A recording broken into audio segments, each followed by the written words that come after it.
पंजाब के सिख कौन है और हिंदू कौन है। लाहौर जो आपका शहर है, बाय द वे बता रहा हूं कि राम के 2 बेटे थे, लव और केश, लाहौर और कसूर। इन दोनों शहरों में आज एक हिंदू नहीं रहता। एक बैकग्राउंड बता रहा हूं कि जो ज्यादतियां हुई हैं पंजाब के साथ, वो सामने। तो मुल्क पाकिस्तान जो था वो इसलिए नहीं बना, और ना ही जिंदगी में पूरे 10,000 साल में कोई मुल्क बनता है किसी राइटिंग पैड के ऊपर। ईस्ट तिमोर को देख लीजिए आप, जो इस पे इंडोनेशिया का कब्जा था, वहां 100% कैथलिक लोग रहते हैं, पोर्चुगीज बेसिस पे, लेकिन उनका प्राइम मिनिस्टर जब आजाद हुआ तो प्राइम मिनिस्टर का नाम कतरी था, वो मुसलमान था मोजम्बिक से। मैं आपको हजारों बताऊं, आप कोसोवो को ले लीजिए, आप स्लोवेकिया को ले लीजिए, आप एरिट्रिया को लीजिए जो अलग हुआ, इन सबकी एक तारीख है, उसके बाद मुल्क बनता है। हमारे यहां मुल्क बना और फिर उसकी तारीख बनाई गई कि मोहम्मद बिन कासिम ने आके मुल्क बनाया। आपको अंदाजा नहीं है कि मोहम्मद बिन कासिम से बड़ा जालिम और हज्जाज बिन यूसुफ का यानी गुंडा था वो। हज्जाज बिन यूसुफ वो हैं जिन्होंने मक्का को तबाह किया। 18 साल तक हज नहीं हो पाया क्योंकि उमैयदों ने मक्के को कैंसिल करके जेरूसलम के इर्द गिर्द हज कराया। मैं एक बैकग्राउंड ये दे रहा हूं कि मुल्क होते हैं जिनकी तारीख होती है। ये जो 22 अरब मुल्क है, ये 22 नहीं रहेंगे। जॉर्डन तो अंग्रेज ने बनाया ना, सऊदी अरेबिया किसने बनाया? वही अंग्रेज ने। हिजाज एक मुल्क हो सकता है, नजद एक मुल्क हो सकता है, लेकिन जितने नक्शे पे हाथ से अंग्रेजों ने, फ्रेंच ने बनाए, वो नहीं जिंदा रहते। हमें बंगाल जो था, जहां पाकिस्तान की मूवमेंट थी और जहां से पाकिस्तान जीता, सिर्फ एक सूबे में, यहां का प्राइम मिनिस्टर बंगाल का था हुसैन शहीद सोहरवर्दी। आपको पता है कि पाकिस्तान बनने के दूसरे दिन उसको मुल्क से खारिज कर दिया गया, और बजाय इसके कि वो प्राइम मिनिस्टर बनते, लियाकत अली खान को दिल्ली के करीब से, वो हरियाणा में अब है जगह, वहां से लाके प्राइम मिनिस्टर बना दिया, और जिन्ना साहब को जो बॉम्बे में थे उनको गवर्नर जनरल बना दिया। तो ना इसमें कोई सिंधी, ना पंजाबी, ना आपका पठान, ना बलोच।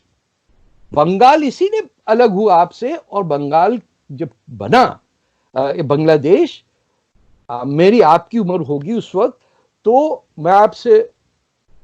मैं आई विटनेस अकाउंट हैं कि लोगों ने, कराची प्रेस क्लब ने कहा, खासतौर पे हमारे जो पंजाबी दोस्त होते हैं वो जरा ज्यादा ही कुछ बोलते हैं, उन्होंने कहा चंगा होया जनाब, जहां छुट्टी हर साल सैकड़ों आंदा सी, सैकड़ों आंदा सी, दवा मिट्टी। भूखा Bengali was a term we use for the people who are the majority of Pakistani. तो पाकिस्तान कहां से आ गया मुल्क?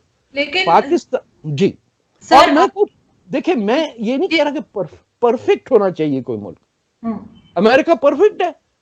अमेरिका का प्रेसिडेंट देखिए कितना, अरे अमेरिका का ट्रंप जो है उसको तो फिजी का प्राइम मिनिस्टर नहीं होना चाहिए। लेकिन एक मुल्क बनता है कॉन्स्टिट्यूशन से, कई 100 साल लगते हैं तब जाके उसकी वजन होता है, हजारों साल लगते हैं तो पर्शिया बनता है। आप अगर चीन की हिस्ट्री में जाइए तो 800 साल तो मंगोल ने उन पे हुकूमत की, तब जाके चीन बना। ये फॉर्मूले से थोड़ी होता है कि बिहार और सिर्फ 70 इयर्स हुए हैं और पाकिस्तान जो है वो अभी 70 नहीं। लेकिन सर आपके पेरेंट्स क्यों आए थे? आपके पेरेंट्स, हमारे पेरेंट्स, मैं बता रहा हूं ना क्यों आए थे। हम पंजाबी, जैसे कलकत्ता में बहुत पंजाबी चिन्योटी फैमिलीज हैं, बंबई में भी। बंबई तो बहुत ही कॉस्मोपॉलिटन था। मेरी दादी तो फ्रेंच सिटीजन थी। हमारी वहाँ इंडिया में जो रेलवेज हैं उनकी फ्लोरिंग की पैटेंट था मेरे ग्रैंडफादर का। मैं आप ये पहली बार मैं किसी को बता रहा हूँ क्योंकि यू आर पाकिस्तानी, तो यू डिजर्व टू नो कि कैसे क्या क्या छोटी छोटी बातों से कौन कहाँ पहुंचा। आपकी मर्जी। मैं एक आपके एग्जाम्पल दूंगा कि एक, मैं उनका नाम नहीं ले सकता, कांग्रेस में मुसलमान काम करते थे, साउथ गए हुए थे इंडिपेंडेंस के वक्त, वापस आए थे, मामू उनकी अम्मा को लेके पाकिस्तान जा चुके थे। वो ढूंढते हुए अपनी बीवी को आए पाकिस्तान और वहीं फंस गए, और उनका बेटा जो है काफी पाकिस्तान में टॉप पोजीशन पे गया। तो ये हमारी मर्जी के मुताबिक चीज नहीं होती है। हमारा क्या था कि जो रेलवेज थी उन पे जो फ्लोरिंग होती है उसका पैटेंट था मेरे दादा के पास, जो ऑक्सीक्लोराइड फ्लोरिंग कंपनी कहलाती है, अब भी है बॉम्बे में। लेकिन जब पार्टीशन हुआ तो रेलवे वो कट गया। नॉर्थ वेस्टर्न रेलवेज जो है, जो कम से कम 20 साल पाकिस्तान में भी उसको NWR कहते थे, पाकिस्तान वेस्टर्न रेलवेज नहीं कहते थे, वो सारी ट्रेनें इधर की उधर हुई। तो जो पाकिस्तान की तरफ ट्रेनें आई उनकी फ्लोरिंग का कोई इंतजाम नहीं था। तो ये जो फैक्ट्री थी हमारी बॉम्बे में, मुंबई में उसको कहते हैं, पता नहीं क्यों नाम बदल दिया, वो उसका प्लांट कराची लगाने के लिए मेरे फादर को भेजा। किसी को उस वक्त ये नहीं था कि ये पाकिस्तान रहेगा नहीं होगा, क्या होगा, सिस्टम भी नहीं आइडिया था। उसलिए हम आए वहां। हमारे अब्बा ने मेरे ख्याल है ज्यादा ही कोई लाइफ एंजॉय की और ठुस हो गया सब कुछ। हमने तो 20-25 साल इंतहाई गुर्बत के गुजारे उसके बाद कराची में। So I am aware of these. तो इसलिए वो कोई, my grandmother was in Congress, जो मेरी फ्रेंच ग्रैंडमदर थी। माय ग्रैंडफादर यानी दादा जो थे वो मुस्लिम लीग के थे। मेरे दादा के 2 भाई जो इंडिया में थे, दे वर ऑल कांग्रेस मेंबर्स। तो फैमिली तो पूरी स्प्लिट थी। ताया जो मेरे थे वो रॉयल इंडियन नेवी में थे, और इसीलिए उनको बाद में कराची में जो तीन वॉरशिप्स थी पाकिस्तान के पास, छोटी छोटी किश्तियां थी, मनोरा के ऊपर, उनको वहां आके वो सेटल डाउन हुए। तो इस बहस में पढ़ना, ये टीवी के ऊपर तो अच्छा लगता है कि आपके अब्बा आ गए, हमारे अब्बा नहीं आए। और ये मैं और बात अब बताऊं कि इंडिया से उर्दू स्पीकिंग लोग क्यों आना बंद हुए। आई जस्ट इलैबोरेट की। जो नेहरू का पैक्ट था अपने लियाकत के साथ, जब यूपी और बिहार से लोग ढाका पहुंचने लगे तो उन्होंने बंगालियों को देख के समझा कि ये जानवर कहां से आ गए, इनकी तो जबान ही हमें नहीं समझ में आती।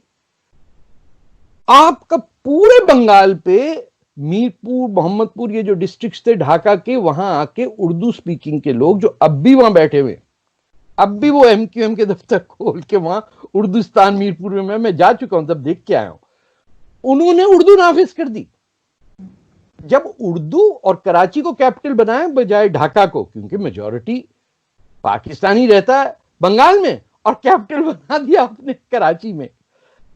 वहां प्रोटेस्ट ये हुआ कि जो असेंबली के मेंबर्स थे, जब उन्होंने उर्दू को देखा और देखा कि पार्लियामेंट के अंदर, आपको पता है लियाकत अली खान की सीट नहीं थी पार्लियामेंट में, तो उनको कहां से, उनको मेमन सिंह से, जो इलेक्टेड मेंबर था, उसको कहा भाई तू तो हट। लियाकत अली खान ने मेमन सिंह से इलेक्शन जीत के पाकिस्तान का प्राइम मिनिस्टर बन गया। लेकिन सर ऐसे तो हिंदी भी जो इन्होंने रखी अपनी इंडिया ने, तो वो तो बहुत से लोग नहीं बोलते, बहुत सी जगह पे हिंदी नहीं बोली जाती, लेकिन वो लैंग्वेज है, उनकी नेशनल लैंग्वेज है। लैंग्वेज का दूसरा कि सर नहीं, एक झूठ होता है और एक सच होता है। बंगाल में किसी ने उर्दू नहीं बोली आज तक। आप मेरे साथ चलें ढाका, अगर आपको 1 मिनट में पता चले कि करना क्या है यहां, it's the only, I think, solidly singular monolithic society on earth. उन्होंने कहा भाई हमें माफ कर, हिंदू तो हमने निकाल दिए 6 महीने के अंदर, हिंदू तो बचा ही नहीं लाहौर में, एक सिख नहीं बचा। पॉपुलेशन जिसकी मेजॉरिटी आप नहीं बता सकते थे क्या है, nothing remained in Punjab, zero. Karachi was Hindu majority city. ज्यादती देखिए कि सिर्फ उन हिंदुओं को निकाला गया जो टॉयलेट्स नहीं साफ करते हैं।